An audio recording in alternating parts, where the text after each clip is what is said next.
Hello दोस्तों, आज मैं आपको इंडोर एसी के जो पार्ट होते हैं उनके बारे में बताऊंगा और जो उनकी वर्किंग है वो भी बताऊंगा। देखो, जो एसी में पार्ट होते हैं हमारे, वो होता है cabinet, flap, filter, indoor cooling coil, drain tray, drain pipe, PCB, display, display PCB, sensors, motor, blower, blower Bush, swing motor, body और बैक प्लेट। हाँ, तो सबसे पहले हम चलते हैं अपने कैबिनेट पर। जो हमारा कैबिनेट होता है वो हमारे एसी को एक प्रॉपर साइज देने के लिए होता है। वो हमें एसी को अच्छा दिखने के लिए कंपनी अपने अलग अलग तरह के कैबिनेट बनाती है और उसी के अंदर हमारे सारे पार्ट होते हैं। फ्लैप हमारा सेकंड पार्ट है। फ्लैप जो फ्लैप होता है हमारा एसी के एयर फ्लो को कंट्रोल और उसे मूव करने के लिए हमें कमरे में कहाँ पे अपना एसी का जो एयर है वो कहाँ थ्रो हो, कहाँ पे जाए, वो हमारा फ्लैप ही कंट्रोल करता है। एसी के बाहर लगा हुआ होता है। हमारा नेक्स्ट तीसरा पार्ट है फिल्टर।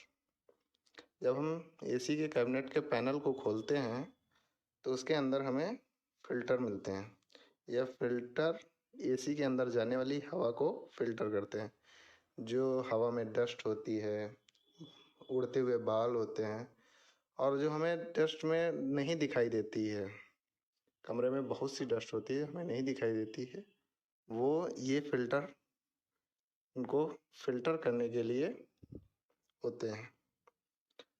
और अगला नेक्स्ट पार्ट है चौथा, indoor cooling coil.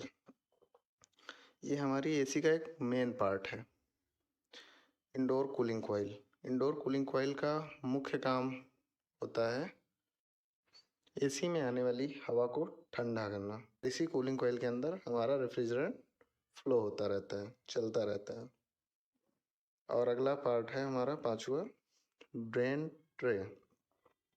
Drain tray का बेसिकली काम ये होता है, जो हमारा इंडोर कॉइल हवा को ठंडा करता है तो उसके साथ में आने वाला मॉइस्चर भी ठंडा होता है, जो कि पानी के रूप में टपकता रहता है। वो टपकने वाला पानी हमारे ड्रेन ट्रे में इकट्ठा होता है और पीछे लगी पाइप से निकलता है, जिसे हम ड्रेन पाइप कहते हैं। ड्रेन पाइप हमारा छठा पार्ट है, जो कि ड्रेन ट्रे में इकट्ठे पानी को बाहर निकालने के लिए यूज़ किया जाता है। हमारा नेक्स्ट पार्ट है सातवां, पीसीबी। ये हमारा एसी का एक सेकंड मेन पार्ट है, जो हमारे पूरे एसी को कंट्रोल करता है। इससे बहुत सी चीज़ें जुड़ी होती हैं, जैसे display PCB, sensor, motor, outdoor. ये सब हमारे इसी पीसीबी से जुड़ी होती हैं और पूरे एसी को कंट्रोल करती हैं, चाहे वो टेम्परेचर हो, इस फैन स्पीड हो, आउटडोर को स्टार्ट करना हो। ये सब हमारे इसी पीसीबी के माध्यम से होता है। नेक्स्ट पार्ट हमारा डिस्प्ले पीसीबी। डिस्प्ले पीसीबी का मेन काम होता है हमारे जो रिमोट से हम ऑपरेट करते हैं उसे मेन पीसीबी द्वारा ऑपरेट करवाना। और कुछ मॉडल्स में डिस्प्ले पीसीबी एक डिस्प्ले का काम करती है, जो कि हमारे रूम टेम्परेचर को भी सेंस करके दिखाती है। अगला है हमारा नवा पार्ट, सेंसर्स। इंडोर यूनिट में मैक्सिमम 2 सेंसर होते हैं, एक cooling coil sensor, next air sensor या रूम सेंसर। जो हमारा रूम सेंसर होता है वो हमारे रूम के टेम्परेचर को सेंस करने का काम करता है, और जो हमारा कॉइल सेंसर होता है वो हमारे कॉइल में बह रहे रेफ्रिजरेंट के टेम्परेचर को सेंस करने के लिए काम करता है। फिलहाल इसके बहुत से उपयोग होते हैं, वो हम आगे की वीडियो में जानेंगे। हमारा नेक्स्ट पार्ट है 10वां, मोटर। हमारे इंडोर में एक मोटर लगी होती है, जो कि अंदर लगे फैन को घुमाने का काम करती है और जिसके कारण एयर फ्लो होता है। और यह मोटर हमारे पीसीबी बोर्ड से कनेक्ट होती है। इसकी स्पीड हमारा पीसीबी बोर्ड कंट्रोल करता है, जिसे हम रिमोट द्वारा कंट्रोल कर सकते हैं। इसकी स्पीड घटती बढ़ती है, जिसे हम रिमोट से कंट्रोल कर सकते हैं। हमारा नेक्स्ट पार्ट है ब्लोअर। ब्लोअर एक फैन होता है, ये हमारा कुछ इस तरह का दिखाई देता है, जो इंडोर में लगा होता है। यह हमारे कमरे की एयर को एक तरफ से खींच के दूसरी तरफ फ्लो करता है।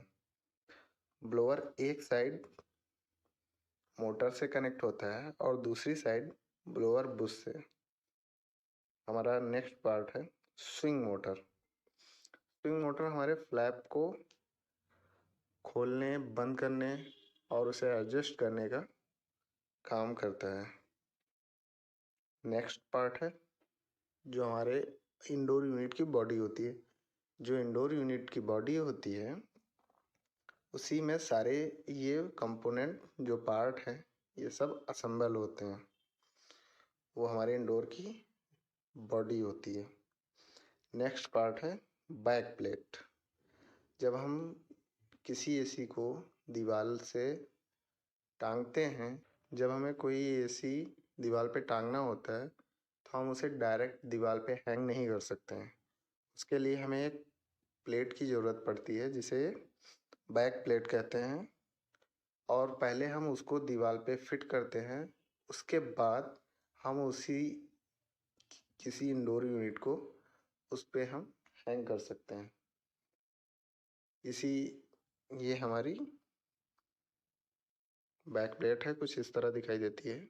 मैं आशा करता हूँ मेरा वीडियो आपको अच्छा लगा। अगर जो आपने यहाँ तक देख ही लिया तो हमारे चैनल को सब्सक्राइब करें, वीडियो को लाइक करें, कमेंट करें और शेयर करें। Thank you.